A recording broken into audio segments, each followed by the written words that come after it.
Indore civil जज वर्ग 2 के लिए 4 महीने पहले परीक्षा आयोजित की गई थी, जिसका परिणाम करीबन 1.5 महीने पहले सामने आया था। इसकी मॉडल उत्तर पुस्तिका के 9 प्रश्नों के उत्तर बदल जाने से छात्र में असंतोष देखा गया, जिसके बाद करीब 17 याचिका फाइल की गई हैं।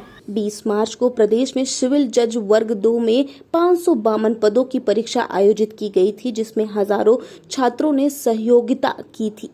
परीक्षा में 2 दिन बाद मॉडल उत्तर पुस्तिका आई थी, जिसमें प्रश्नों के उत्तर बताए गए थे। एडवोकेट आयुष पांडे भेटमा का कहना है कि परीक्षा का परिणाम 24 मई को जारी किया गया।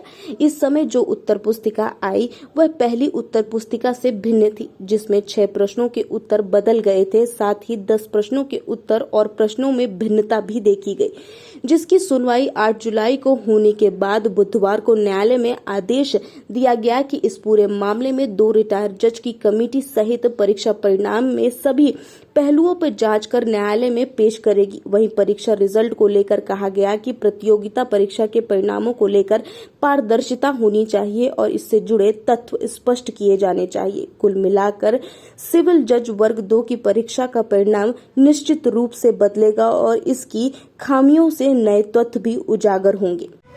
सिविल जज क्लास 2 की भर्ती के लिए हाईकोर्ट एग्जाम लेते हैं, तो उसमें इस बार भी 252 पदों की भर्ती के लिए नियुक्ति निकली थी, जिसकी एग्ज़ाम 20 मार्च 2021 को पूरे देश में हुई थी। इस बार क्योंकि कोविड की वजह से जनरली पूरे एमपी के लिए होती है ये, पर इस बार पूरे देश में इसके सेंटर्स अलॉट किए गए थे।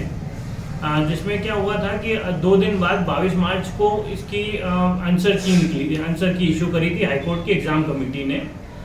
उस आंसर की में जो आंसर्स थे वो जो रिजल्ट डिक्लेयर हुआ मई 2021 में, तो उस आंसर्स को बदल दिया गया था। तो जिससे व्यतीत होकर के जो पिटिशनर है और उनके साथ में 17 अलग अलग पिटिशंस फाइल हुई थी उच्च न्यायालय जबलपुर में, जिसकी सुनवाई 8 तारीख को हो गई थी और जिसमें कि कल निर्णय आया है माननीय उच्च न्यायालय का, जिसमें कि जस्टिस प्रकाश श्रीवास्तव साहब और जस्टिस विशाल धगत साहब की डिविजनल बेंच ने ये निर्णय दिया है कि जितने भी डिस्प्यूटेड क्वेश्चंस हैं उनके लिए एक कमेटी बनाई जाएगी जो रिटायर्ड हाईकोर्ट जजेस की रहेगी, जिसमें जस्टिस सीवी सिरपुरकर साहब और के त्रिवेदी साहब रहेंगे।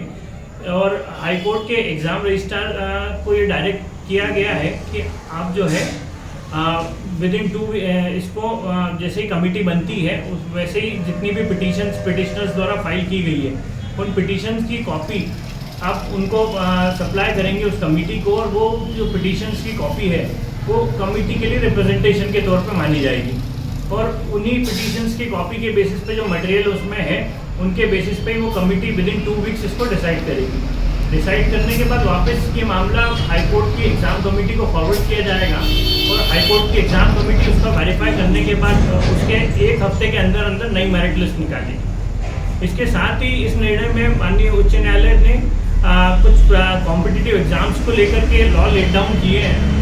एक तो जिसमें से ये है कि कोई भी कॉम्पिटिटिव एग्ज़ाम वगैरह होती है तो एग्ज़ाम अथॉरिटी से एक्सपेक्ट किया जाता है कि आप जो है जो रिज़ल्ट निकालोगे तो उसके साथ में आंसर्स की भी मतलब रिज़ल्ट के साथ आंसर्स भी उसमें मर्ज होना चाहिए। और आंसर्स जो है वो केवल फॉर्मेलिटी के तौर पे नहीं होना चाहिए, उसमें जो है आंसर्स के जिस पर्टिकुलर क्वेश्चन पूछा जा रहा है जिस बुक से या जिस मटेरियल से, वो मटेरियल को असेसमेंट करने के बाद वो आंसर दिए जाना चाहिए। दूसरा, कोई बच्चा है जो कोर्ट नहीं जा पा रहा है, तो अगर कोर्ट किसी मामले का जुडिशियल रिव्यू कर रहा है तो वो बच्चे को भी उस बच्चे का हित भी अट्रैक्ट नहीं होगा।